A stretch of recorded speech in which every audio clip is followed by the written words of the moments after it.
Mom 101, cerita mereka, inspirasi kita. Halo Moms, welcome back to Mom 101, cerita mereka, inspirasi kita. Podcast persembahan dari Moy Mom pastinya.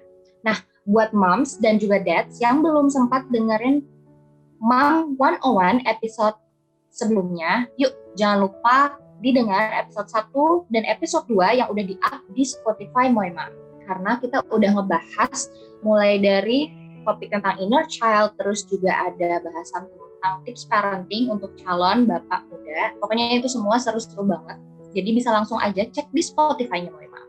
Nah, untuk hari ini topik kita ini seru banget karena kita akan membahas tentang vaksin. Vaksin untuk Bumil dan Busui pastinya. Kalau gitu kita langsung panggilin aja narasumber kita hari ini, Dr. Valda Garcia.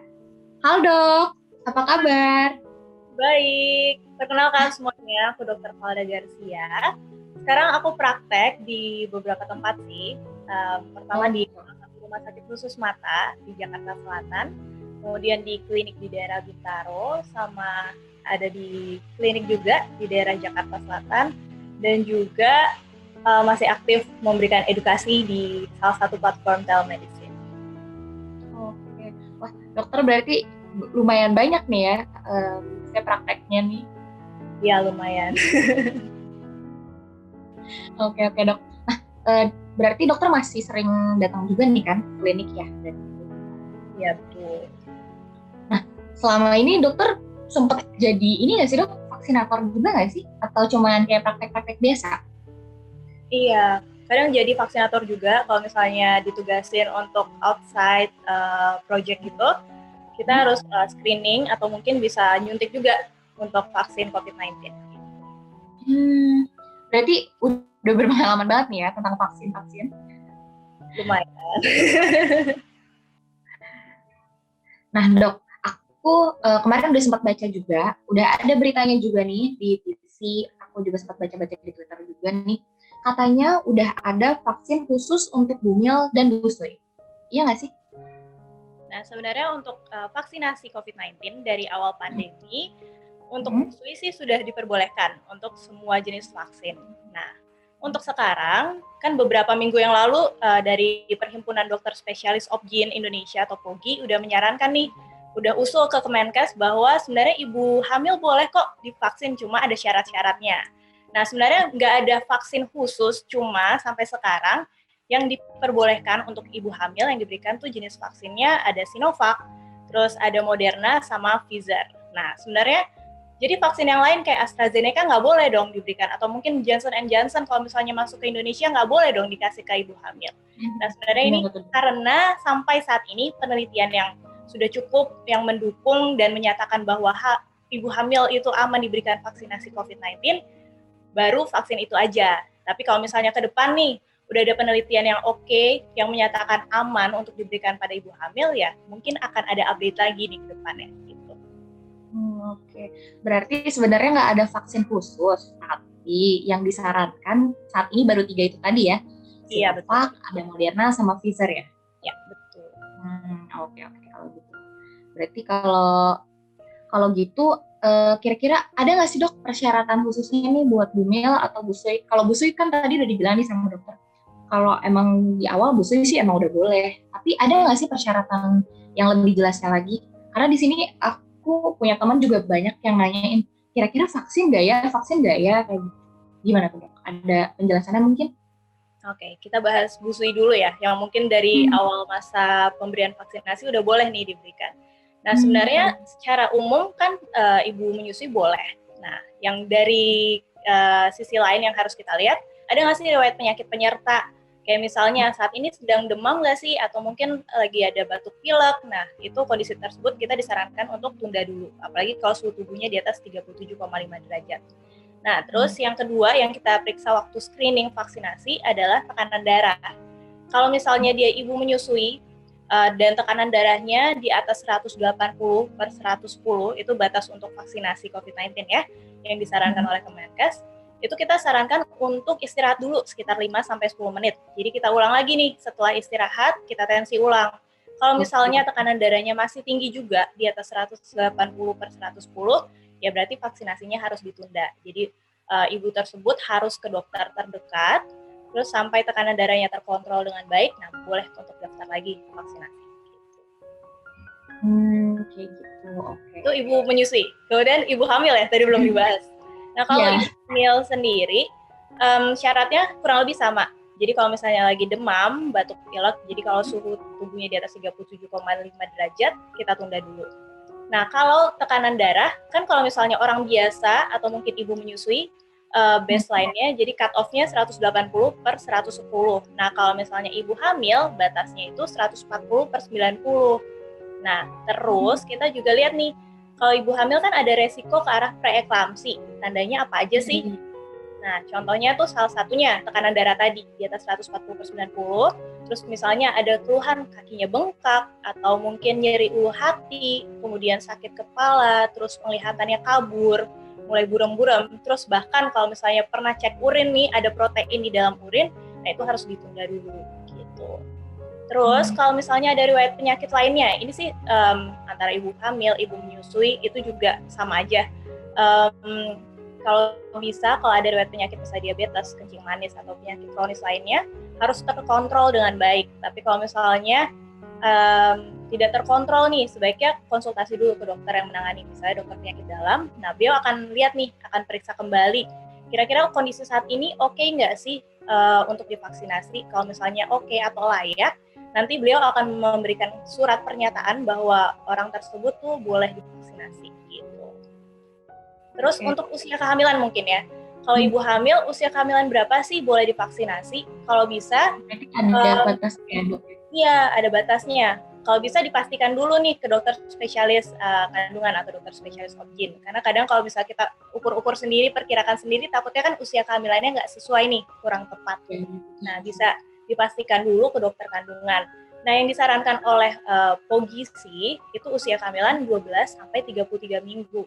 Nah, kalau yang di-ACC oleh Kemenkes, kalau misalnya usia kehamilan di bawah 13 minggu, itu ditunda dulu vaksinasinya.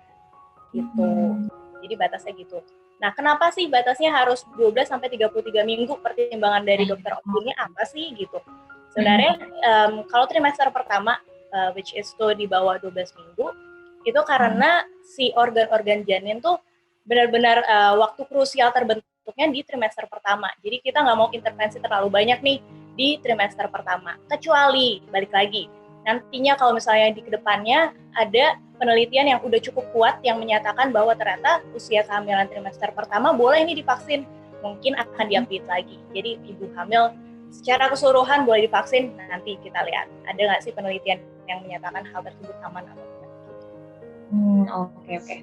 Berarti sebuah tips juga nih, berarti kalau kita mau vaksin, khususnya buat ibu hamil, itu lebih baik kita datang dulu ke dokter kandungannya untuk cek nih, udah bisa belum sih vaksin, atau bisa nggak sih untuk divaksin, kayak gitu ya dok berarti ya. Terus juga disaraninnya di bawah 33 bulan, di bawah 33 minggu tadi ya, gitu ya dok ya. Betul. Dan di atas sih 12 sampai dan di atas trimester awal. Oke. Berarti kalau kayak gitu bisa dikatakan vaksin ini bakalan punya dampak atau efek samping gitu nggak sih dok buat busui atau bumila sendiri, baik itu buat janinnya, buat ibunya, sama buat anaknya? Gimana? Kalau untuk ibu menyusui dulu ya, kan banyak banget nih penelitian yang sudah menyatakan bahwa ketika ibu yang menyusui divaksinasi, ternyata antibodi terhadap COVID itu juga terbentuk nih kepada si anaknya yang diberikan ASI. Jadi berarti dampak positif banget dong ya kan. Jadi gak ada masalah nih untuk ibu menyusui untuk diberikan. Nah, untuk ibu hamil sendiri sampai saat ini, kenapa kita declare boleh nih untuk divaksinasi? Karena penelitiannya juga udah menyatakan bahwa aman untuk janin yang ada di dalam kandungan ibu yang akan divaksinasi tersebut gitu. Selama usia kehamilannya sesuai ya, makanya memang harus berkonsultasi terlebih dahulu dengan dokter dan untuk dilihat ada nggak sih resiko ke arah preeklamsi tadi gitu. Nah, kalau misalnya efek samping kayak KIPI, kejadian ikutan pasca imunisasi yang sebenarnya vaksin apapun mungkin bisa mengalami hal tersebut gitu, kayak demam atau mungkin nyeri di lokasi suntikan gitu. Sebenarnya kan hal yang tergolong wajar ya. Nah, itu bisa aja sih terjadi. Tapi kalau misalnya bisa diatasi dengan obat atau mungkin kompres dingin yang bisa meredakan nyeri di sekitar lokasi suntikan, hal tersebut masih wajar. Kecuali ada riwayat misalnya alergi berat, misalnya minum obat tertentu sampai sesak napas, sampai pingsan. Nah, itu sebaiknya diberitahukan terlebih dahulu pada saat screening vaksinasi.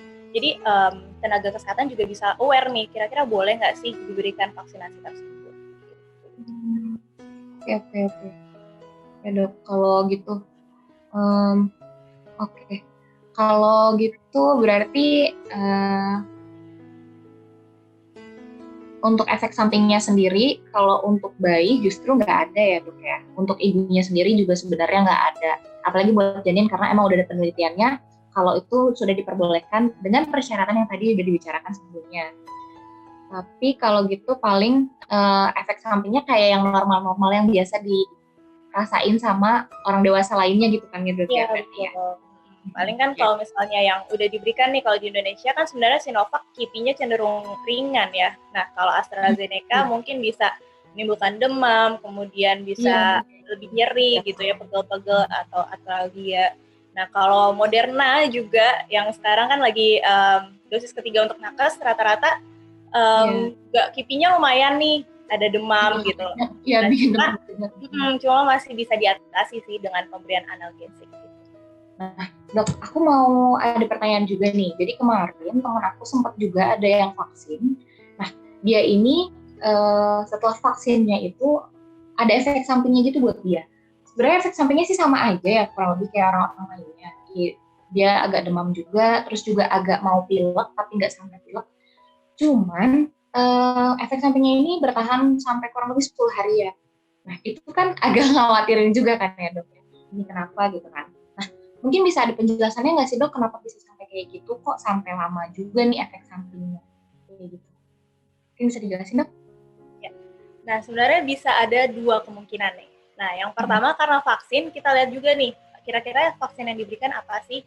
Kan kalau yang di Indonesia sampai saat ini, paling yang mungkin udah bisa diperoleh oleh masyarakat umum antara Sinovac atau AstraZeneca. Nah, yang kipinya lumayan berasa atau kejadian ikutan pasca imunisasinya lumayan mengganggu nih, ya demam, pegel-pegel atau artralgia, itu AstraZeneca. Nah, kalau misalnya itu dialamin setelah suntikan atau vaksinasi AstraZeneca, mungkin aja tergolong wajar. Jadi bisa diberikan analgesik, bisa yang mengandung paracetamol atau ibuprofen, sambil kita pantau nih kondisi demamnya. Nah, tapi bisa juga kemungkinan kedua, yang nggak mau nih sebenarnya terjadi. Yang seperti kita ketahui, setelah vaksin di mana-mana udah gembar-gembor, ternyata ada muncul klaster vaksin nih. Jadi infeksi COVID-19 karena terlalu rame, terlalu padat waktu vaksin. Nah, itu yang harus kita waspadai. Nah, kalau bisa dipantau dulu nih dalam 3 hari ke depan membaik nggak sih dengan analgesik. Tapi kalau misalnya ternyata keluhannya makin mengarah ke arah COVID nih, misalnya ada anosmia, nggak bisa menyium bau, atau mungkin lama-lama kok anggota keluarga lain yang nggak divaksin juga keluhannya sama. Jangan-jangan malah terinfeksi COVID nih, bukan sekedar kipi biasa. Nah, kalau bisa dipastikannya gimana ya, at least swab antigen atau PCR. Gitu ya dok. Berarti kalau misalkan efek sampingnya malah udah berkepanjangan, bisa jadi atau mungkin lebih kayak di suspek aja gitu ya, dicurigai bisa jadi malah kena COVID itu sendiri ya dok, gitu dok? Iya, karena banyak banget soalnya case cluster vaksin. Jadi kayak misalnya kita kan vaksin ada banyak di gor gitu, ruangan yang tertutup gitu. Itu kan sebenarnya resiko untuk penularan infeksinya cukup tinggi ya. Karena kan untuk semua orang yang divaksin belum tentu dia cek dulu nih dia sedang terinfeksi atau enggak gitu. Bisa aja dia OTG, kita juga nggak tahu. Nah, itu yang sebenarnya harus diwaspadai sih. Padahal maksud aku, padahal kan itu dia divaksin, tapi dia masih tetap bisa kena berarti gitu. Atau gimana sih cara kerja si vaksinnya itu sendiri? Padahal kan dia maksudnya di hari itu juga dia divaksin gitu.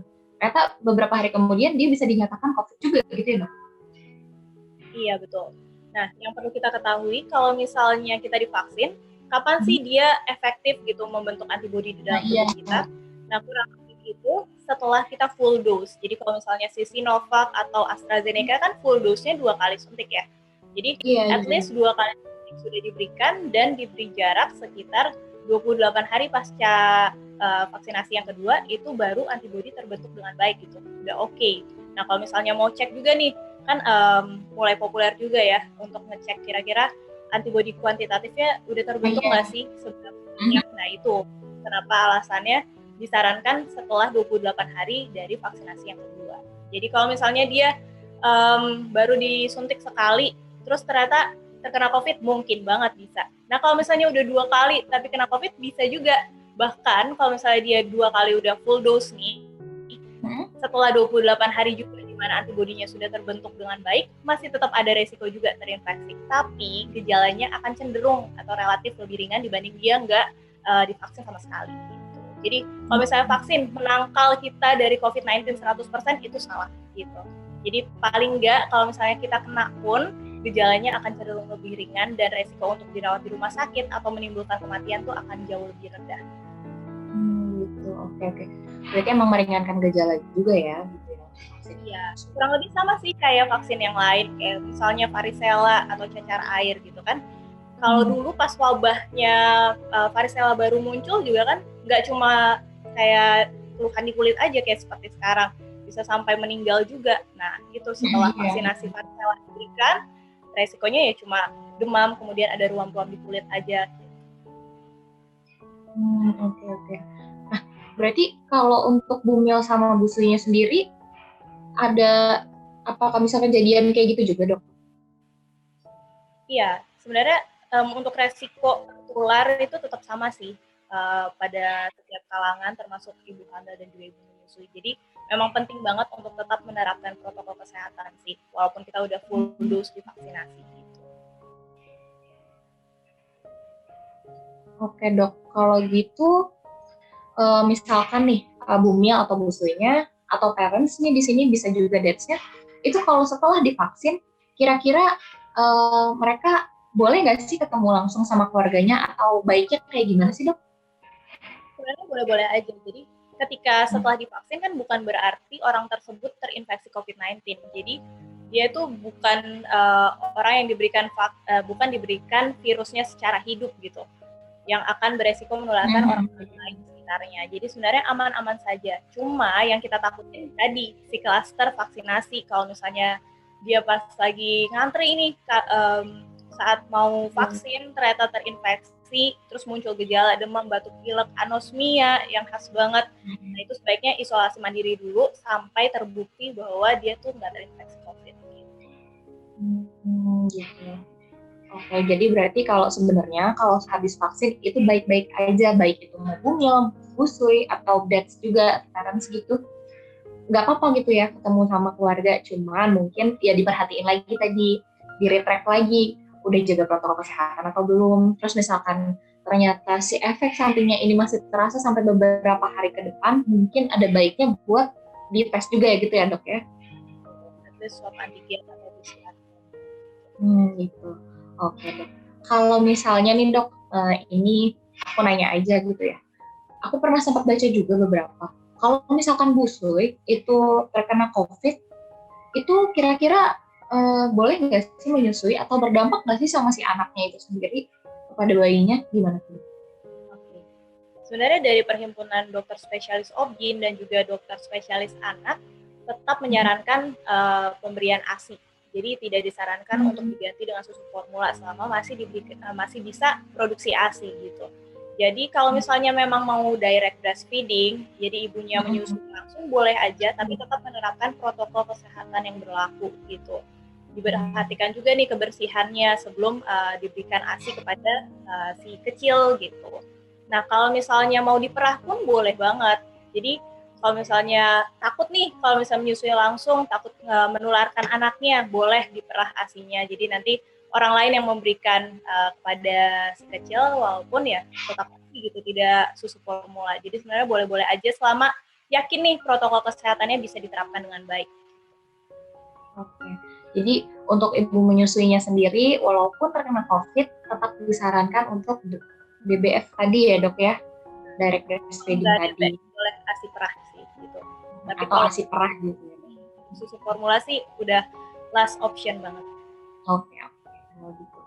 Oke, berarti kan kalau begini kita bisa bilang juga kan dok, untuk COVID sendiri memang tidak menular kan melalui ASI ya dok ya? Iya betul. Sejauh ini sih penelitian yang ada sih nggak ada yang menyatakan bahwa COVID itu dapat ditularkan lewat ASI, atau bahkan ibu hamil yang sedang terinfeksi COVID-19 juga disarankan untuk melahirkan secara normal. Jadi tidak ditularkan lewat jalur lahir atau plasenta sejauh ini. Oke. Berarti kalau ibu hamil yang terkena COVID juga sebenarnya masih fine-fine aja untuk melahirkan gitu ya dok. Cuma mungkin paling aku sempat baca atau sempat dengar juga nih berita-beritanya, justru banyak ibu hamil yang karena kan sekarang tingkat kasus positif di ibu hamil tuh mulai tinggi juga ya dok ya. Kebanyakan ibu hamil yang kemudian melahirkan itu dan kena COVID juga itu beresiko tinggi ya dok saat melahirkannya gitu ya dok. Sebenarnya balik lagi sih, ada ini nggak sih riwayat penyakit lain atau mungkin faktor pemberat lain yang bisa memperberat kondisi COVID-nya. Jadi sebenarnya mungkin kalau hanya COVID aja tidak seberat itu gejalanya. Nah, tapi yang harus kita ketahui juga kalau kondisi hamil itu pasti kan imunitasnya menurun. Nah, jadi bisa aja COVID-nya bisa bergejala sedang hingga berat. Apalagi sekarang COVID itu udah mulai bermutasi. Nah, di awal infeksi COVID ada, jadi awal tahun 2020, bulan Maret, itu sebenarnya banyak juga ibu hamil yang terinfeksi, tapi gejalanya ringan. Nah, sekarang virusnya itu, si COVID udah bermutasi nih, si virus SARS-CoV-2-nya. Apalagi si varian Delta, ini penelitiannya tuh sampai sekarang, justru dia kalau menginfeksi ibu hamil, resikonya mengalami gejala sedang hingga berat itu jauh lebih tinggi. Karena itu juga yang menjadi salah satu pertimbangan kenapa sih ibu hamil sekarang diberikan vaksinasi. Gitu. Iya, oke dok. Kalau gitu. Oke. Berarti emang vaksin ini udah wajib banget ya dok ya? Baik itu untuk busui, bumil, atau parents pada umumnya gitu ya dok ya? Emang udah wajib. Nah, kalau gitu aku ada pertanyaan juga sih nih dok.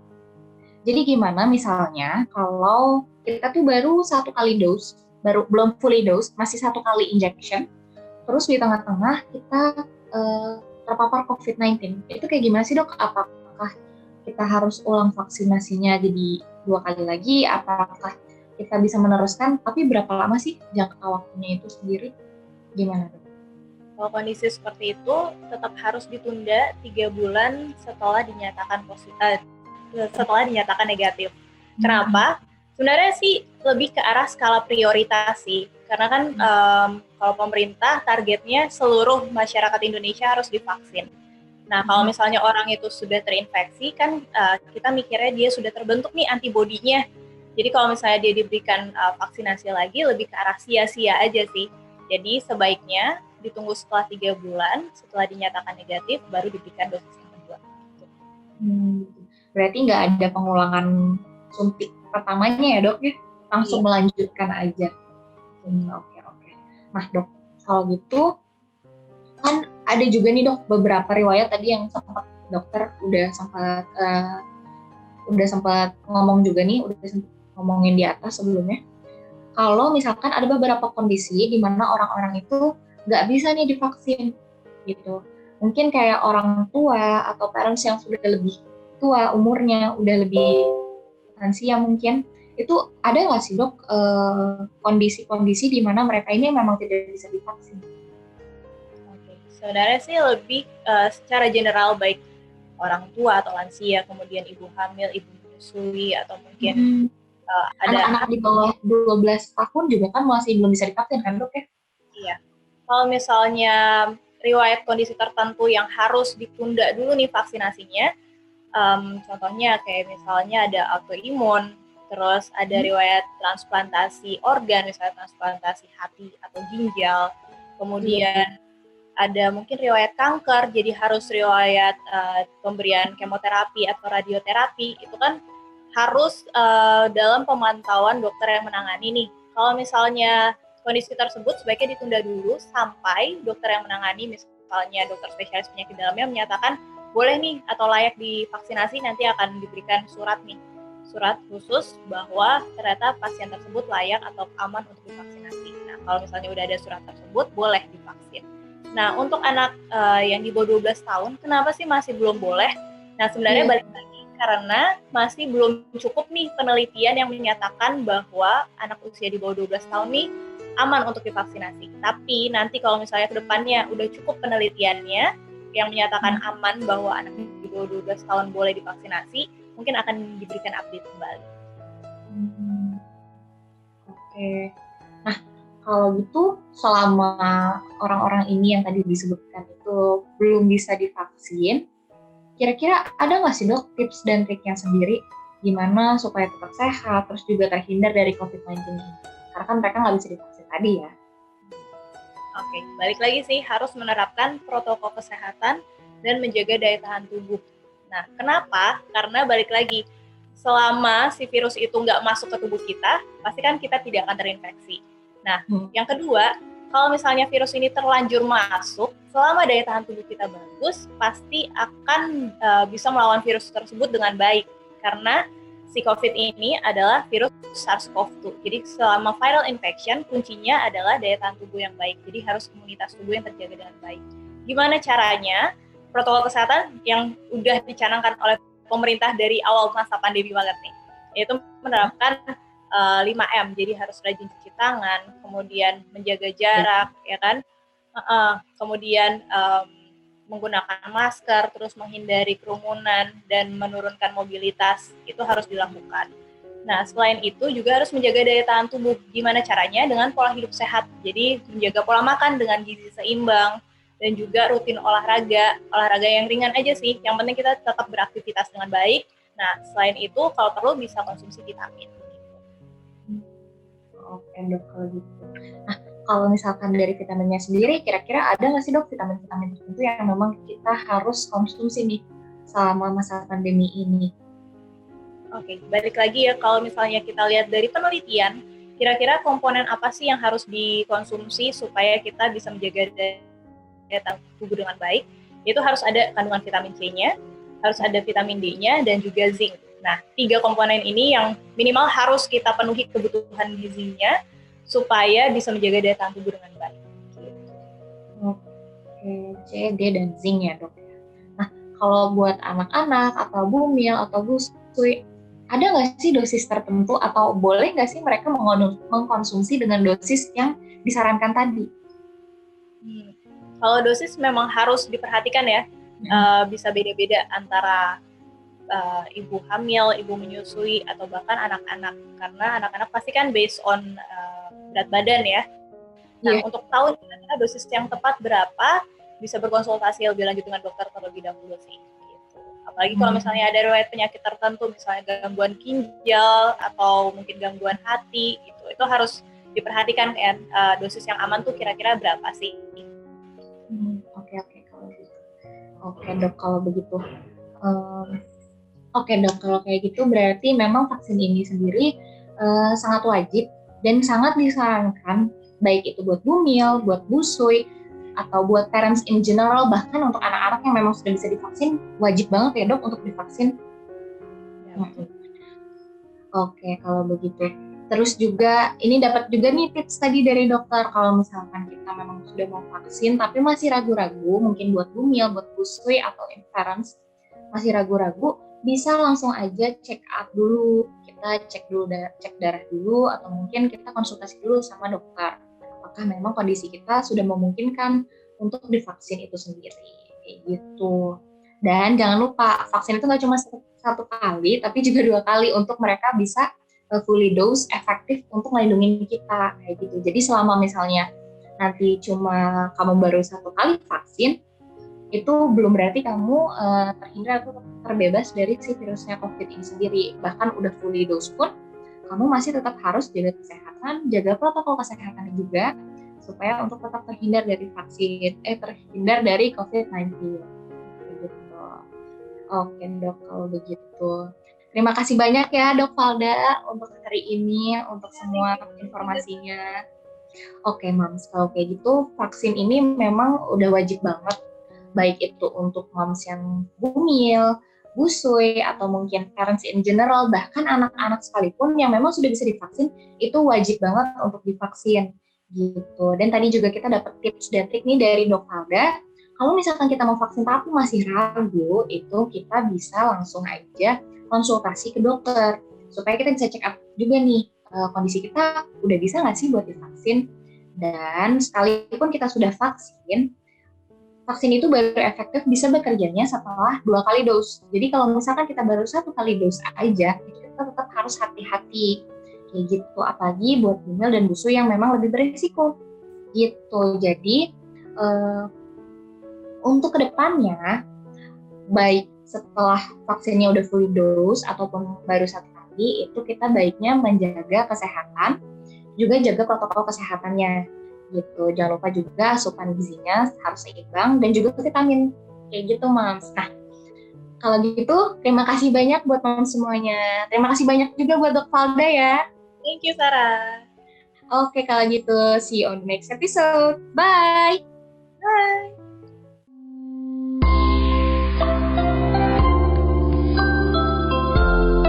Mom 101, cerita mereka, inspirasi kita.